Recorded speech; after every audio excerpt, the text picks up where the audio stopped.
Creating a Vercel app link involves connecting your Git repository to Vercel and deploying a project to get a unique, shareable URL for your application. Here's a step-by-step guide.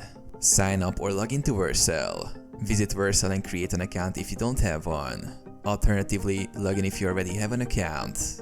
Create a new project. In your Vercel dashboard, click the New Project button to start setting up a new project. Connect your Git repository. Choose the platform where your code repository is hosted. Select the repository containing your project. Choose the branch. Select the branch you want to deploy. Configure deployment settings. If necessary, adjust environment variables, enable previews, or configure any other settings required for your deployment. Deploy the application. After configuring everything, click the Deploy button to start the deployment process. Vercel will build and deploy your project. Access your Vercel app. Once the deployment is complete, Vercel will provide a unique, shareable URL for your application. This URL typically looks something like this. Custom domain. If you have a custom domain, you can configure it by adding it to your Vercel project under Domain Settings. Share your Vercel app link. Your Vercel app link is now ready. Share it with anyone who needs access to your application.